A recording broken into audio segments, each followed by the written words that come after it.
Чудо-Кит оказался очень непростым соперником. Они с Тансаном вместе достигли божественного уровня. Это действительно битва сильнейших. Ранее Даймоба и Оскар предложили объединить силу всех семерых, чтобы убить короля китов вместе. Они считали, что отпускать Тансана одного было слишком опасно. Однако после того, как они увидели силу Чудо-Кита, то поняли, насколько правильным было решение Тансана. Не имея титула 90 ранга, выступать против такого врага было практически безнадежно. Интересно, что на божественном ранге усиление мастеров поддержки уже не действует. Когда Тансан использовал взрыв 6 колец и молот Сумеру, он моментально достиг ранга бога. Кроме того, сфера бога смерти Тансана эволюционировала. Он явно чувствовал, что его тело достигает крайнего предела, и если бы он увеличил немного больше энергии, он бы взорвался. Весь излишек сил ушел в молот чистого неба и его сферу. Энергия убийства безумно распространилась в воздухе, и даже монстры Шрека понятия не имели, что это за красный свет вокруг Тансана. Они наблюдали невероятную сцену.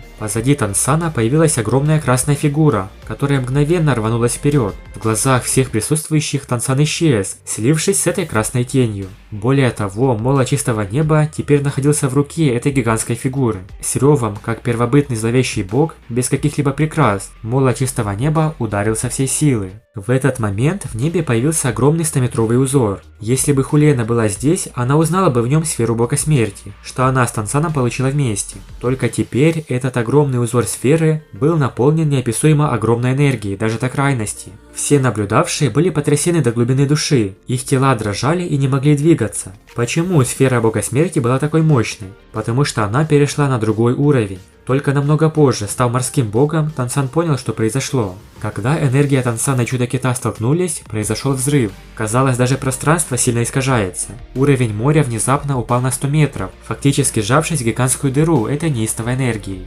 Огромная энергетическая волна потрясла весь мир. Даже богиня Тяньринсюя на далеком берегу почувствовала силу этого удара. Волна расколола пространство, в воздухе образовались бесчисленные огромные трещины, поглотившие атмосферу и все, что содержалось в воздухе. Это на самом деле была битва на уровне богов. Ни Тансан, ни Чудо-Кит не собирались сдаваться. От этого удара молот исчез из руки Тансана, все его 8 колец были сломаны. Молот чистого неба не смог пережить эту жестокую атаку.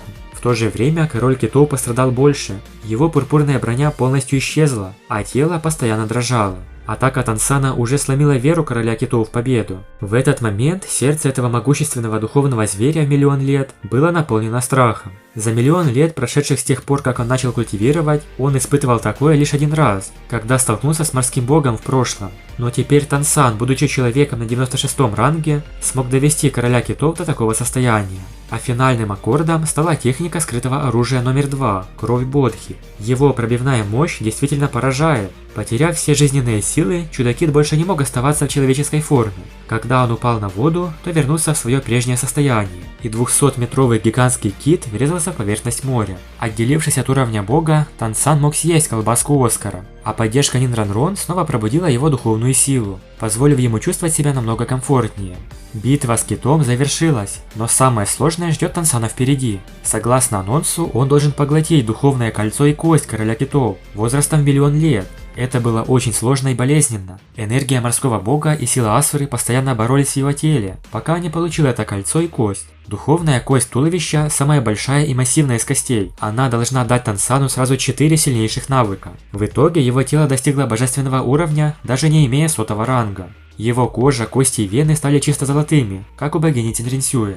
После поглощения Тансан достиг 99-го ранга. Сейчас его по праву можно считать сильнейшим духовным мастером на континенте. Также в мозге кита он нашел ценную жемчужину, которая чуть позже восстановит сердце морского бога в Трезубце. Она встанет на это пустое место в Трезубце и восполнит всю его энергию. После победы над Чудо-Китом Тансана ждет 9-е испытание. Он вернется на остров морского бога, где встретится с боссой Си. Ее внешний вид сильно изменился, из-за чего все монстры Шрека были потрясены. Подробнее об этом смотрите в предыдущем видео на канале. Босса Си, жрица острова 99-го ранга, должна стать жертвой в 9-м испытании Тансана.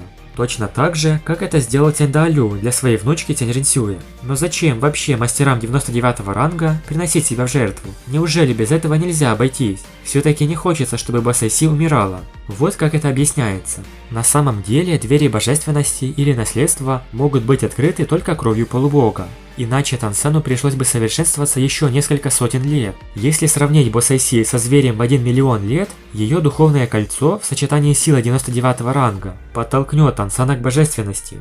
Потому что для обычного человеческого мастера переход от 99 к 100 рангу занимает тысячи и даже десятки тысяч лет. В действительности никто никого не заставлял жертвовать собой. Морской бог не требовал, чтобы Босайси умирала. Это ее выбор.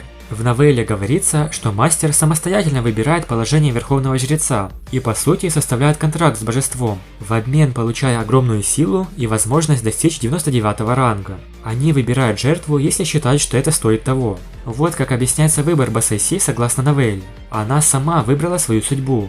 Даже боги не могут решить чью-то судьбу. Это был ее выбор. Предки острова морского бога были такими. Они охраняют остров для того, чтобы дождаться прибытия преемника морского бога. То, что морской бог оставил после себя, было только путем, ведущим к этому. Только когда верховный жрец острова считает, что это того стоит, она сделает этот выбор. Босайси считала честью помочь появиться новому морскому богу. Кроме того, она уже прожила в этом мире сотни лет и даже увидела истончением перед смертью. Ее жертва не была напрасной. Впоследствии она даже была воскрешена в Божественном Царстве и получила божественную душу вместе с Тончением. В итоге они смогли быть вместе. В следующей серии Тансан уже начнет наследование морского бога. Также совсем недавно счетчик серии на официальном сайте обновили, и теперь там указано 263 серии вместо 258 ранее, поэтому боевой континент немного продлили. Спасибо большое за просмотр. Напишите в комментариях, как вы думаете, почему Босайси сделала такой выбор, пожертвовав собой ради Тансана. Подписывайтесь на канал и всем пока.